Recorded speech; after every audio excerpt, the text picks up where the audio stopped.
How would you like a 15% discount to my daily email, the stack of stuff, the show notes, discounts to the conference, all of that? All you need to do is text the word show to 33777. You'll get the annual subscription with a 15% discount to my daily email. You'll get the stack of stuff, the links to the show notes, discounts to the conference, and so much more. All you have to do is text the word show, SHOW, to 33777. Text show to 33777.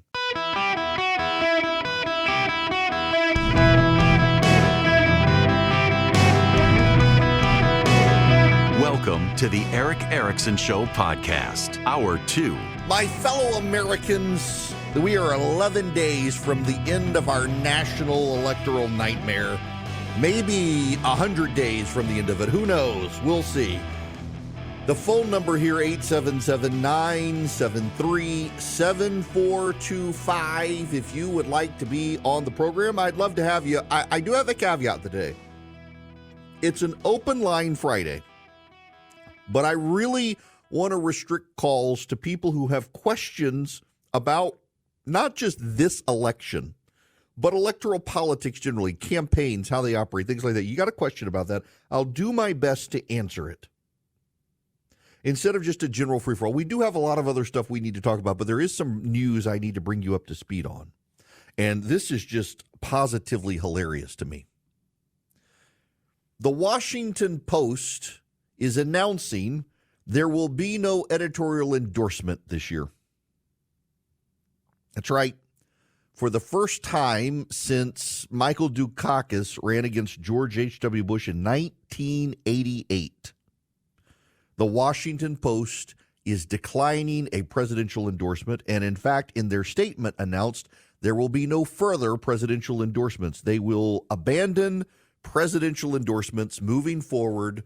That's it. 4 years ago, just 4 short years ago, the Washington Post gave a stirring endorsement of Joe Biden.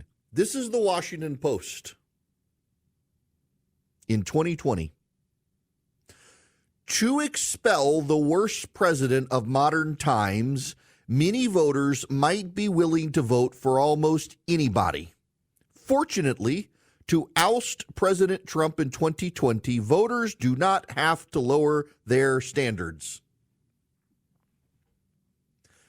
That was the Washington Post 4 years ago. To expel the worst president of modern times, many voters might be willing to vote for almost anybody. Fortunately, to oust President Trump in 2020, voters do not have to lower their standards.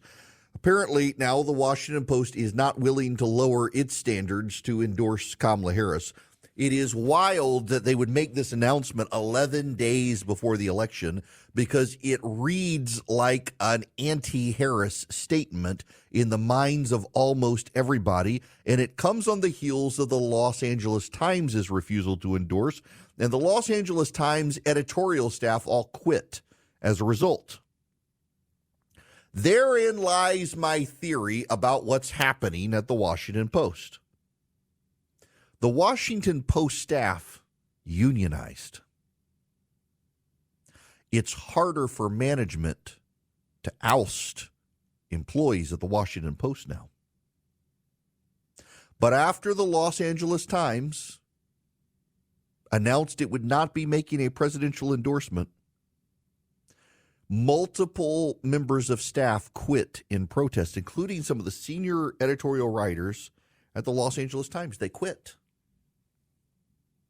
And Jennifer Rubin at the Washington Post and a bunch of other writers at the Washington Post very vocally said everyone at the Los Angeles Times should resign. If my newspaper refused to take a stand against Donald Trump, I would quit too.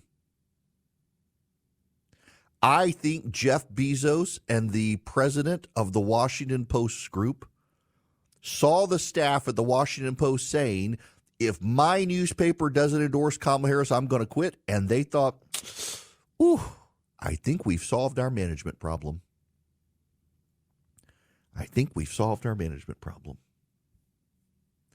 The question now is whether or not these people will actually quit.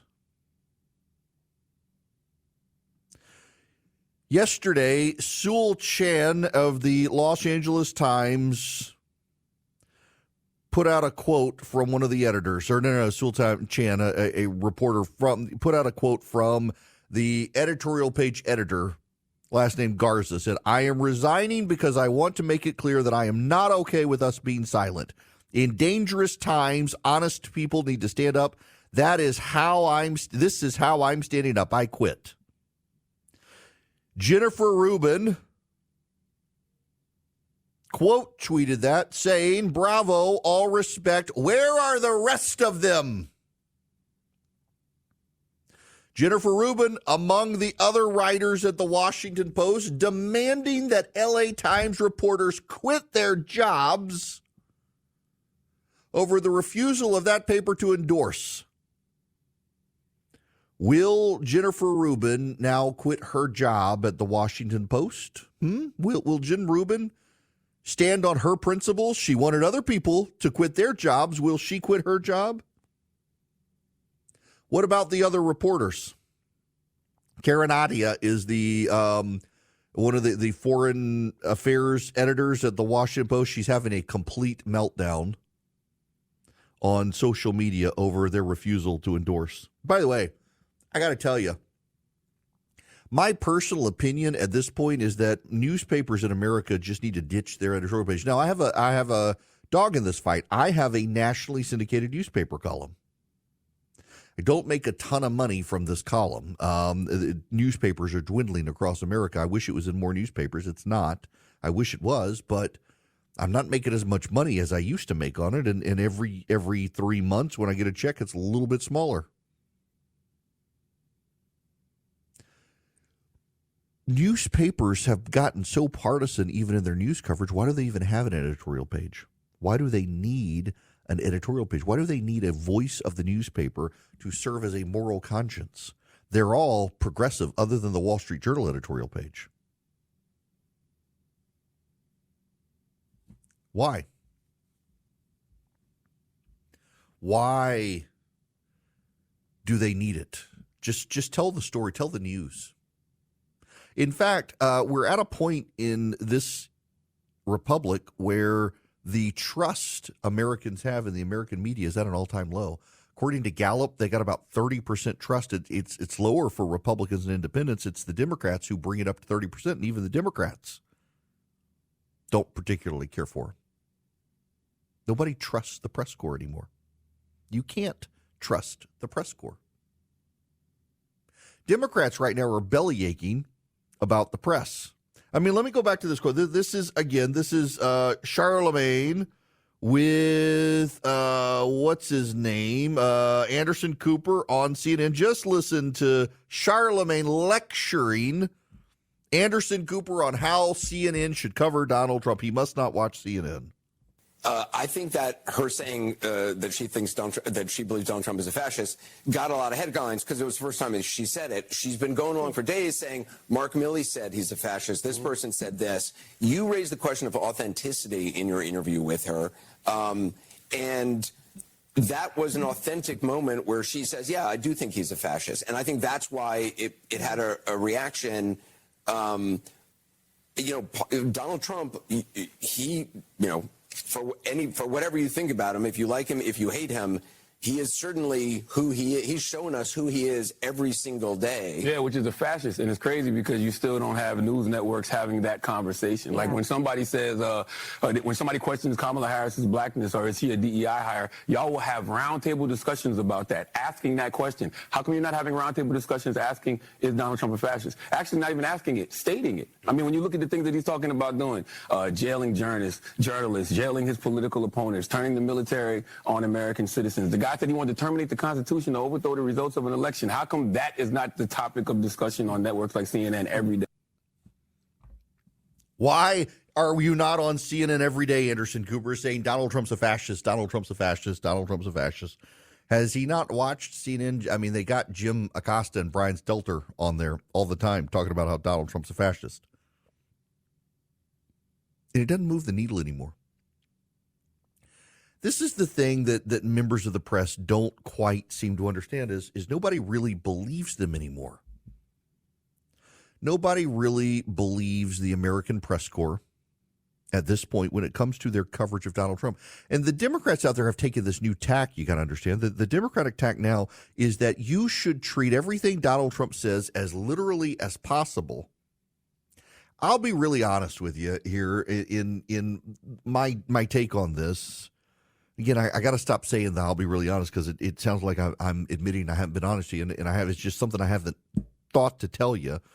My view on why I don't get worked up about the things Donald Trump says that are outrageous, and sometimes I do because sometimes they're really stupid stuff he shouldn't say. But my general rule of thumb is that Donald Trump is an 80-year-old man from Queens.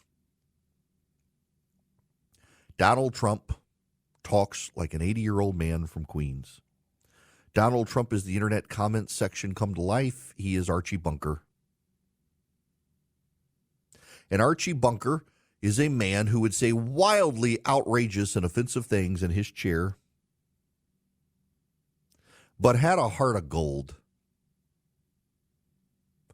Archie Bunker could say wildly inappropriate racist stuff, but would beat the hell out of a racist if he ever met one. I have a lot of problems with Donald Trump. I have character problems with Donald Trump. I've got convictional problems with Donald Trump. I got all sorts of problems with Donald Trump. But I don't actually think Donald Trump is a fascist. I don't actually think Donald Trump is a racist. In fact, Democrats think anyone who's not down with their agenda is a racist. I don't actually think Donald Trump's a racist. Never have. I may not care for the guy, but I don't think he's a racist. I think Donald Trump's an 80-year-old from Queens. I don't think Donald Trump is actually a fascist. If anything, I think Donald Trump says some of these things because he enjoys getting a rise out of the other side. And he knows when they get obsessed on this stuff, he's distracted them. You know, and Charlie just made a point to me as well. The other thing is, I don't think Donald Trump's a fascist, really, and I don't really think Donald Trump's a racist. And what I know for certain is he's not really hostile to my faith. Now, those of you who think Donald Trump's a Christian, I'll tell you, I don't think he is, not to step on toes or pick fights here.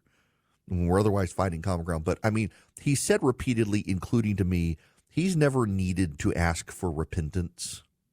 When you ask him if he's a Christian, he says he's a Presbyterian. Regardless of that, though, he's not hostile to my faith. Kamala Harris and progressives are willfully hostile to my faith. Kamala Harris and progressives want to get rid of tax-exempt status for faith institutions unless they give up their faith values. Kamala Harris and the Democrats want to sue nuns to force them to pay for abortions. Kamala Harris and the Democrats are willfully hostile to Christians. And you can tell me all you want that they are Christians, but they certainly don't act like it. Progressive Christianity is the only Christian branch that has decided sin is okay. And they want to legislate as much sin as they can. Donald Trump is a sinner, we all are. But he doesn't despise my faith, and he will not use the institutions of government to actively seek to undermine my faith. Kamala Harris was the lead author of legislation to gut the Religious Freedom Restoration Act when she was in the United States Senate. So no, I don't think he's a racist. I don't think he's a fascist. I think that people who think those things think anybody who actually laughs is a racist, and anyone who makes jokes is a fascist, and anyone who sometimes expresses their exasperation by saying, I wish the government would do some heavy-handed thing, you must be a fascist. And all the people yelling these things tend to be bitter, humorless scolds anyway, who have no sense of humor and over-exaggerate everything, and they want to dwell on the literal when actually Donald Trump speaks like he's an 80-year-old from Queens. He doesn't mean a lot of the stuff he says, but he's saying it bluntly to get a rise out of people because it's what he does. It is his background, his views from Queens as a showman from Queens.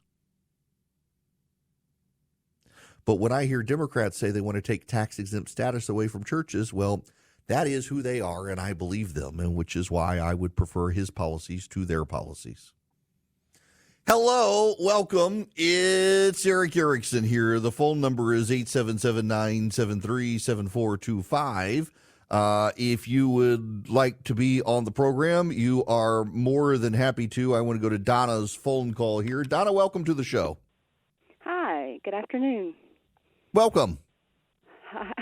The United States Post Office, while we're talking about things that we no longer trust, I have a bill right now that's past due that's been circulating in the mail now for over 5 weeks. Mm-hmm. I'm concerned about people who tried to register to vote by mail and people who are voting by mail, mailing things in. What kind of issue are we going to have when election, when it's over and people feel that they haven't been, that the mail has messed up? Look, Donna, I'm glad you bring this up because I've been warning about this now for the entire year almost, because my daughter graduated from high school on May 17th and on April 16th put all of her graduation invitations in the mail, and literally, I'm not making this up, we're now in October, people are still getting her graduation announcements that were postmarked April 16th. Well, when it first came about, it was 3 or 4 months ago when all of this kind of started, and the mail started running late. The hair on the back of my neck stood up, and I said, "Oh no!" Yeah, conspiracy theorist, but it's an election It's actually year. been longer than that, and people are having, like you're having bill problems. I've had a bill problem as well.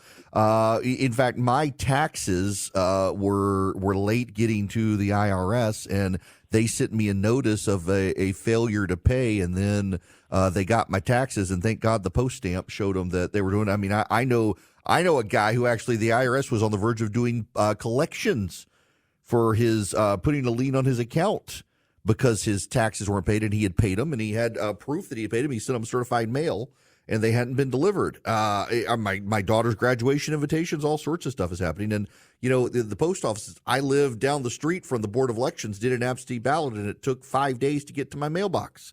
I have mailed it back. We'll see what happens. Now, I got to tell you about Americans for Prosperity. They are out knocking on doors, trying to get Americans to get engaged in this election. They would love to have your help. They have chapters in every state. If you go to americansforprosperity.org/volunteer, you can sign up with them. Listen, if you don't want to do door-to-door, if you're like me, you hate people, you don't want to go knock on some stranger's door. But what if you have friends who have questions about, gosh, I wish there was some way to solve this problem? You're like, hey, I know the solution. Americans for Prosperity has all the information. You'll be the most informed member in your circle of friends. All you have to do is go to americansforprosperity.org/volunteer. americansforprosperity.org/volunteer. Go sign up with AFP.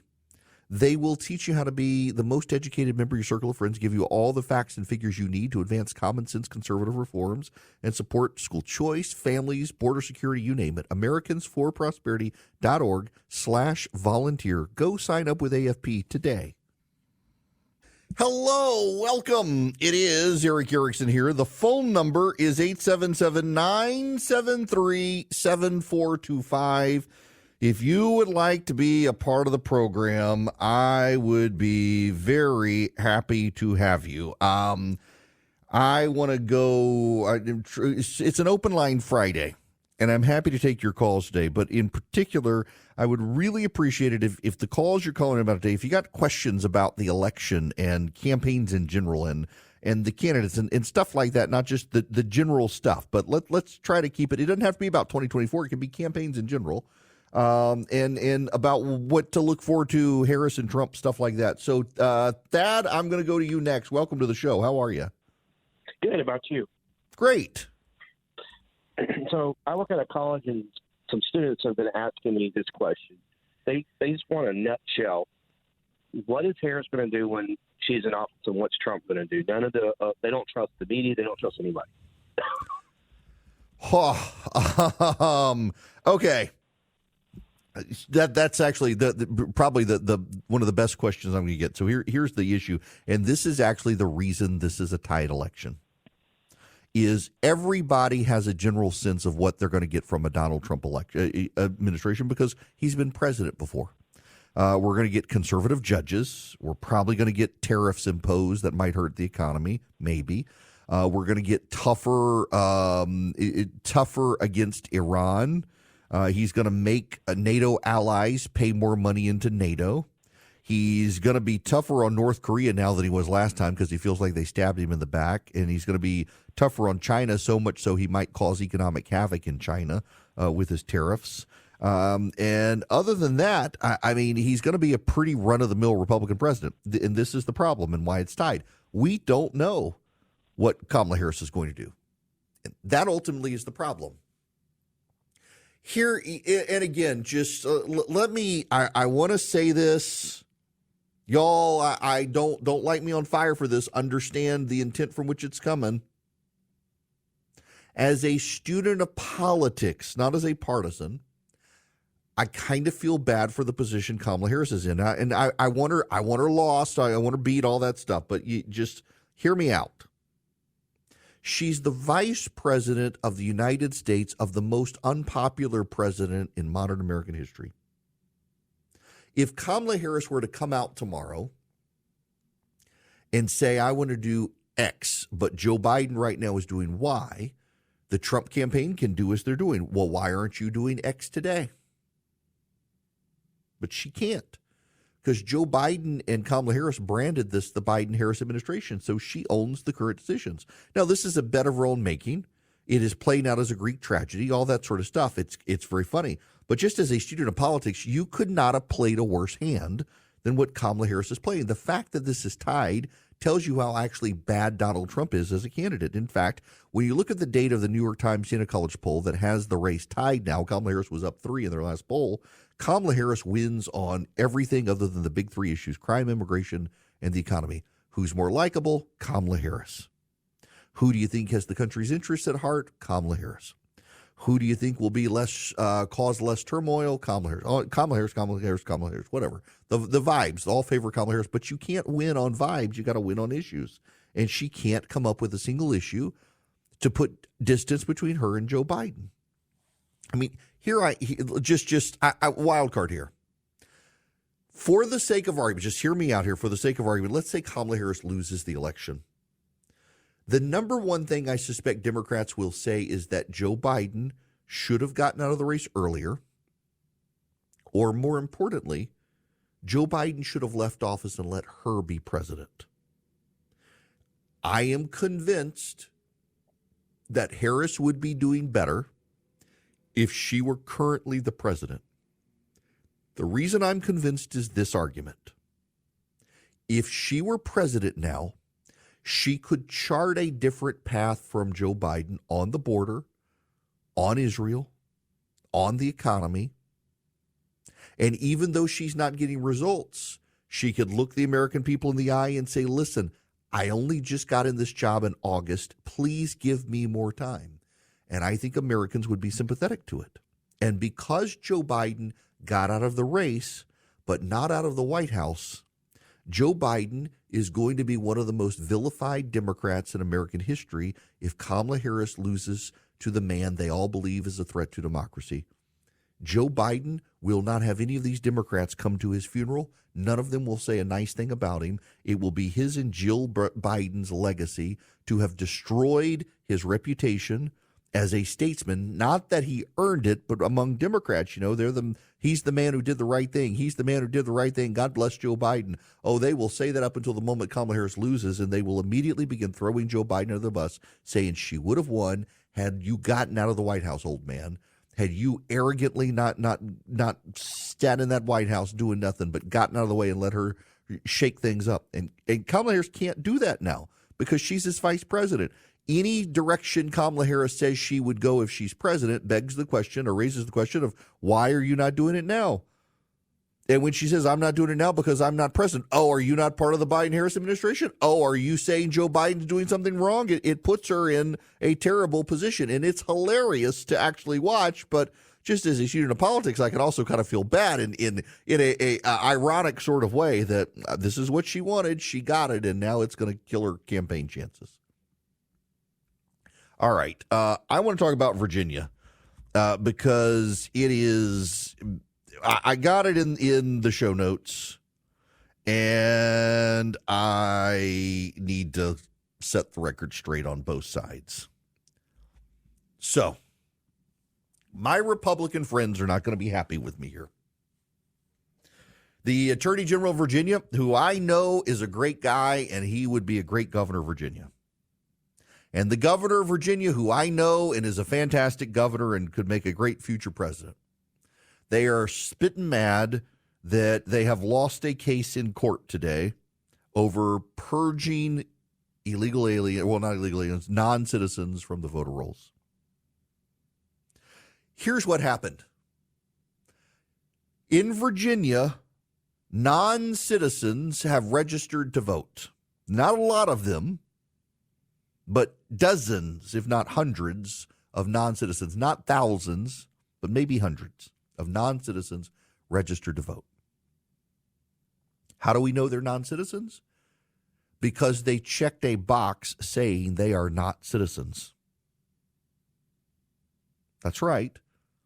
In Virginia, to register to vote, you have to check a box that says you're a citizen or you're not a citizen. Now, in some states, they should automatically be rejected. In Georgia, for example, if you say you're not a citizen, your voter registration is automatically rejected. In Virginia, they have to be sorted and they go into a voter purge. So in Virginia, they take everybody who's been added to the voter registration pool, apparently, and they say, who checked the box that they're not a citizen? Okay, we got to get you off the rolls. You can't do it. So they began the process of taking all these people who affirmatively said they are not citizens and clearing the voter rolls. We are now 11 days from an election, and a federal judge has told Virginia they're not allowed to do that.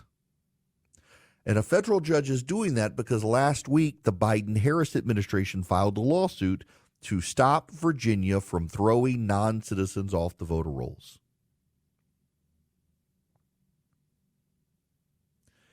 And I know you're outraged right now. I want to make 2 points. Point number one is something the Republicans are not talking about.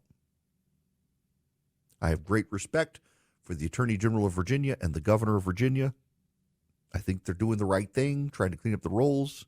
But here's a data point that hasn't come up in the conversations of the Republicans, and I try to be intellectually honest, and so I have to bring this up.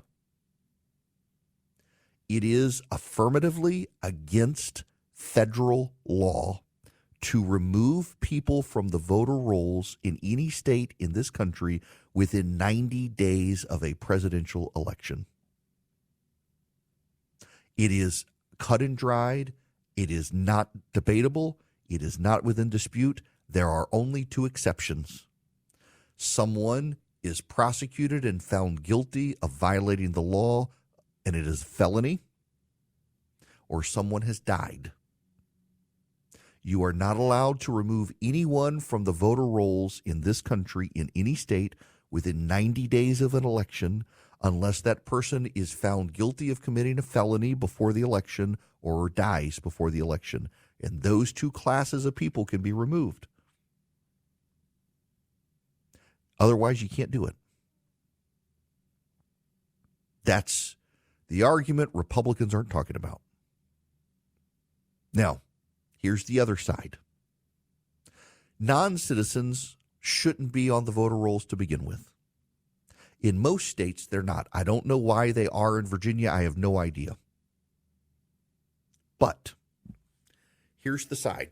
And let me explain to you this one. I personally believe that this was a political decision by the Republicans in Virginia to get their base fired up because they knew they would be sued by the Biden administration for violating federal law, and they knew they would lose, but they knew they could get the issue to fire up, get out the vote efforts by Republicans who did not turn out last year in Virginia's legislative elections at the rate they wanted. They needed to find some incentive to fire them up. They found the perfect incentive that the Biden administration would stop the Republicans from purging the voter rolls in Virginia. Pay no attention to the fact it's against the law to do it within 90 days. But here's the other side of the coin. It's not in dispute that these people can't vote in presidential elections. They can't. In fact, if they show up to get a ballot in the state of Virginia, they will be denied a ballot if the election is conducted fairly. And you have a Republican governor, a Republican Secretary of State, a Republican Attorney General, a Republican Lieutenant Governor. They're going to make sure that illegal aliens and non-citizens don't vote. And by the way, if they're not able, you can challenge it. In Virginia, you can challenge. If a non-citizen shows up to vote, you can challenge that person's ballot. But they're not supposed to. When they show up, they'll be denied a ballot. And because of that, there was no reason for the Biden administration to bring this lawsuit. Yes, it is absolutely an obvious violation of federal law. And you Democrats can hang your hat on this and say, well, it's a violation of federal law. Of course they had to do something. But they didn't. They didn't. That lawsuit was an act with discretion. It was an act with discretion. Some outside group could have come in and filed suit, but the Biden administration chose to. And in a day and age where no one trusts the system, the Democratic administration with an incumbent vice president on the ballot going into the state of Virginia and suing them to stop them from taking people off the rolls who legally are not allowed to vote looks terrible. It will drive up conspiracy theories. It will cause people to question the integrity of the election. The Biden administration did not have to do this, but they chose to do it. They didn't have to. And the result is going to be that people question the outcome of the election, its fairness and integrity. And if it's a close election in Virginia, the conspiracy theorists will have a field day because of what the Biden administration did. They did not have to do this.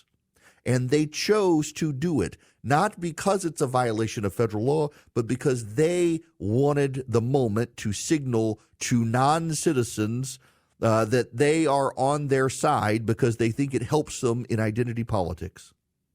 That's the reality. The Republicans are absolutely playing politics because what they're doing, they could have done it 90 days before. They didn't. They waited to within the 90-day window, which is against federal law. But the Biden administration didn't have to pursue it because they're only removing people who aren't allowed to vote anyway. So it's no harm, no foul. They didn't have to pursue it. And the Democrats will justify it all they want, but that's the reality of it. This is going to be a boon for conspiracy theorists if Virginia is a close election. Now, let me tell you about Vision Computer. No conspiracy here. They're the best computer company out there. If you need a PC, go to Vision Computers. They will build you a computer. Had a buddy of mine call me the other day. He's like, do you think they can work with me? The price they quoted was a little higher than what I wanted, and I know they're going to be better than a big box store. And he sent me the specs. Like, yeah, go back to them. They must seem to think that you need the top of the line GPU, the graphics processing unit, and you don't with your work. And sure enough, they were able to give him a lower price, better than the big box store. He had led them to believe that he needed something more than he did. They worked with him. They got him exactly what he needed, exactly what he wanted at the price point he wanted. They were great to deal with, he says, and he's got their tech support.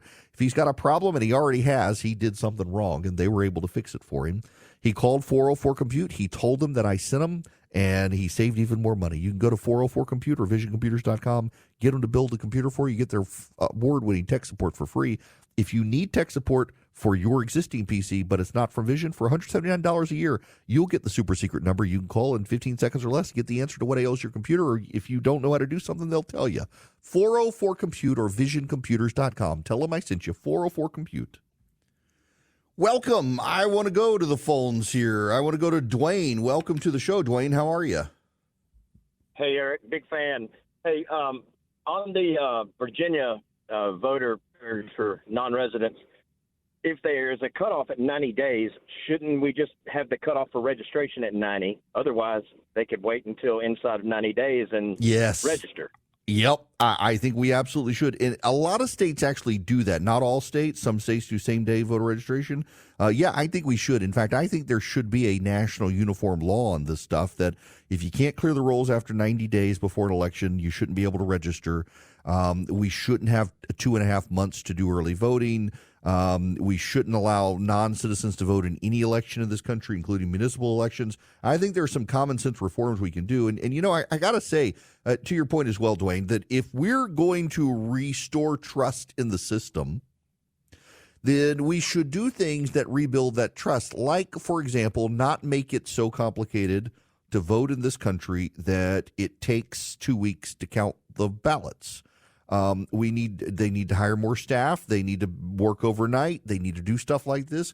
We should not have a law in any state in this country that as long as your ballot is postmarked on Election Day, it can be counted 2 weeks after Election Day. Yeah, we shouldn't do any of that sort of stuff. And yet some states do. They're too permissive in stuff. We should have some sort of international election compromise on these sorts of things, get Democrats and Republicans in Congress on board. By the way, I got an email from a mail worker, from a mailman, and not a male person, a mailman. And he says, as a postal worker, I can tell you what we're doing in Athens, Georgia. Since we're now a mega office with other cities delivering to our office from other cities and counties, when we get back from delivering our routes, we put all of the ballots for that city in a tray, and someone takes that tray to that post office where it can be put into the Board of Elections post office box. So they're sorting them out and making sure that all of the ballots are processed quicker. And by the way, in my state, like your state, ballots are very obvious because they say absentee ballot and they tend to be multicolored and things like that. In my state, they got a yellow stripe on the left side. They say absentee ballot, and post offices will even deliver those to boards of elections, even if you forgot to put a stamp on it, or it's extra heavy and you only put one stamp on it. They'll still deliver. Post offices will deliver ballots without stamps on the ballots. And I'm glad to know that in Athens, they're working very hard. By the way, in Athens, Georgia, Clark County and Oconee County, Georgia, there's a independent candidate running for district attorney. The super progressive, super woke district attorney in Athens is being challenged not by a Republican, but by an independent who actually is committed to supporting police and enforcing crime. And I hope if you're in Oconee County or Clark County, Georgia, listening to me right now, you will vote for that independent county or independent candidate for district attorney up there and get rid of your Soros-funded district attorney.